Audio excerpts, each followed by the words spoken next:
ANMR ನ್ಯೂಸ್ಗೆ ಸ್ವಾಗತ. ಚಿಂತಾಮಣಿಯ ಹೆಸರಾಂತ ಡೆಕ್ಕನ್ ಆಸ್ಪತ್ರೆ. ನಮ್ಮಲ್ಲಿ ಜನರಲ್ ಮೆಡಿಸಿನ್, ಸಾಮಾನ್ಯ ಶಸ್ತ್ರಚಿಕಿತ್ಸೆ, ಅಡ್ವಾನ್ಸ್ಡ್ ಲ್ಯಾಪ್ರೋಸ್ಕೋಪಿಕ್ ಶಸ್ತ್ರಚಿಕಿತ್ಸೆ, ಗ್ಯಾಸ್ಟ್ರೋಎಂಟರಾಲಜಿ, ಮೂಳೆ ಚಿಕಿತ್ಸೆ, ಪ್ರಸೂತಿ ಮತ್ತು ಸ್ತ್ರೀರೋಗ ಶಾಸ್ತ್ರ, ಮಕ್ಕಳ ಚಿಕಿತ್ಸೆ, ದಂತ ಚಿಕಿತ್ಸೆ, ಕಿವಿ, ಮೂಗು ಮತ್ತು ಗಂಟಲು, ಮೂತ್ರಶಾಸ್ತ್ರ ಚಿಕಿತ್ಸೆ, ನರವಿಜ್ಞಾನ, ನಾಳಿಯ ಮತ್ತು ಎಂಡೋವ್ಯಾಸ್ಕ್ಯುಲರ್, ನೆಫ್ರಾಲಜಿ, ಡಯಾಲಿಸಿಸ್, ಬೌಲ್ ಚಿಕಿತ್ಸೆ, ರೇಡಿಯಾಲಜಿ, ಎಂಡೋಸ್ಕೋಪಿ ಲಭ್ಯ. ಸೌಲಭ್ಯಗಳು: general ward, private ward, twin sharing ward, day care, ತುರ್ತು ward, 3 modular OT, step down ICU, ಜೊತೆಗೆ ಪ್ರಮುಖ ವಿಮಾ ಕಂಪನಿಗಳೊಂದಿಗೆ ನಗದು ರಹಿತ ಸೇವೆ ಲಭ್ಯ. ಶ್ರೀ ಕ್ಷೇತ್ರ ಕೋನಕೊಂಡ್ಲು ದೇವಾಲಯದಲ್ಲಿ ಜೂನ್ 29ಕ್ಕೆ ಗಿರಿ ಪ್ರದಕ್ಷಿಣೆ. ಚಿಂತಾಮಣಿ ತಾಲೂಕಿನ ಮುಂಗಾನಹಳ್ಳಿ ಹೋಬಳಿ ಬಟ್ಲಹಳ್ಳಿ ಗ್ರಾಮ ಪಂಚಾಯತಿ ವ್ಯಾಪ್ತಿಯಲ್ಲಿರುವ ಶ್ರೀ ಕ್ಷೇತ್ರ ಕೋನಕೊಂಡ್ಲು ಲಕ್ಷ್ಮೀ ವೆಂಕಟೇಶ್ವರ ಸ್ವಾಮಿ ದೇವಾಲಯದಲ್ಲಿ ಜೂನ್ 29ರಂದು ಸೋಮವಾರ ಸಂಜೆ 5 ಗಂಟೆಗೆ ದೀಪಾರಾಧನೆ ನೆರವೇರಿಸಿದ ನಂತರ ಗಿರಿ ಪ್ರದಕ್ಷಿಣೆ ಕಾರ್ಯಕ್ರಮವನ್ನು ಹಮ್ಮಿಕೊಳ್ಳಲಾಗಿದೆ ಎಂದು ದೇವಾಲಯದ ಸಮಿತಿ ಪ್ರಕಟಣೆಯಲ್ಲಿ ತಿಳಿಸಿದೆ. ಹುಣ್ಣಿಮೆಯ ದಿನದಂದು ಬೆಳಗ್ಗೆ ಸ್ವಾಮಿಗೆ ವಿಶೇಷ ಅಭಿಷೇಕ, ಪೂಜೆ, ಅಲಂಕಾರ ಸೇವೆ ಸಹ ಇರುತ್ತದೆ. ಗಿರಿ ಪ್ರದಕ್ಷಿಣೆ ಪ್ರಯುಕ್ತವಾಗಿ ಸಂಜೆ ಸತ್ಯನಾರಾಯಣ ಸಂಪೂಜೆಯನ್ನು ಸಹ ಹಮ್ಮಿಕೊಳ್ಳಲಾಗಿದೆ. ಗಿರಿ ಪ್ರದಕ್ಷಿಣೆ ಕೋನಕೊಂಡ್ಲು ದೇವಾಲಯದಿಂದ ಪ್ರಾರಂಭವಾಗಿ ರಾಮಕೋಟಿ, ಸಿದ್ದರಗವಿ, ಉಲರಮ್ಮ ದೇವಸ್ಥಾನ, ಸೋಮಕಹಳ್ಳಿ ವೀರಾಂಜನೇಯ ಸ್ವಾಮಿ ದೇವಸ್ಥಾನ, ಹನುಮಯ್ಯಗಾರಹಳ್ಳಿ ಸೀತಾರಾಮಸ್ವಾಮಿ ದೇವಾಲಯ ಮಾರ್ಗವಾಗಿ ಕೋನಕೊಂಡ್ಲು ದೇವಾಲಯಕ್ಕೆ ಸೇರಿಕೊಳ್ಳಲಿದೆ.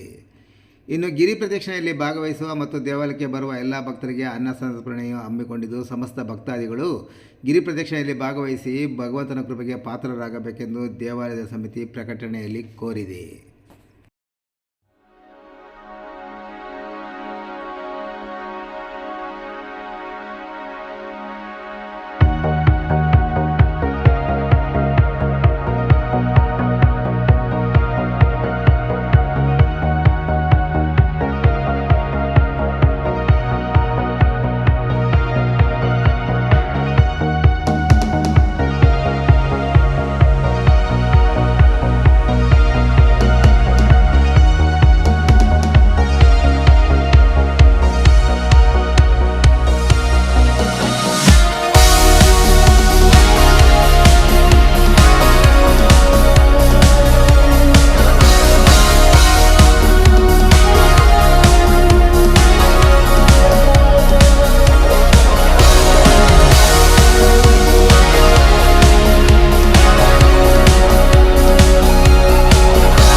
ಚಿಂತಾಮಣಿ ನಗರದ ಅಂಜನಿ ಬಡಾವಣೆಯ ರಾಯಲ್ ಸರ್ಕಲ್ ಬಿಎನ್ಆರ್ ಬಿಲ್ಡಿಂಗ್ನಲ್ಲಿ ನೂತನವಾಗಿ ಪ್ರಾರಂಭ ಮಾಡಿರುವ ಅನು ಸಿಲ್ಕ್ಸ್ ಆ್ಯಂಡ್ ಸ್ಯಾರೀಸ್ ಅಂಗಡಿಯಲ್ಲಿ ಮೈಸೂರು ಸಿಲ್ಕ್ ಸೀರೆಗಳು, ಬನಾರಸಿ ಸೀರೆಗಳು, ಫ್ಯಾನ್ಸಿ ಸೀರೆಗಳು, ಸ್ಯಾರಿ ಶೇಪ್ವೇರ್ಗಳು, ಕಲಂಕಾರಿ ಬ್ಲೌಸುಗಳು ಮತ್ತು ಫ್ಯಾನ್ಸಿ ನೈಟೀಸ್ ದೊರೆಯುತ್ತದೆ.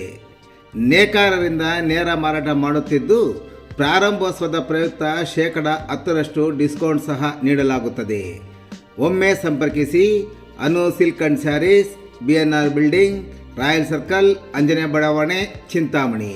ಹೆಚ್ಚಿನ ವಿವರಗಳಿಗೆ ಮೊಬೈಲ್ ಸಂಖ್ಯೆ 7694399946 ಮತ್ತು 9686062349ಕ್ಕೆ ಸಂಪರ್ಕಿಸುವುದು.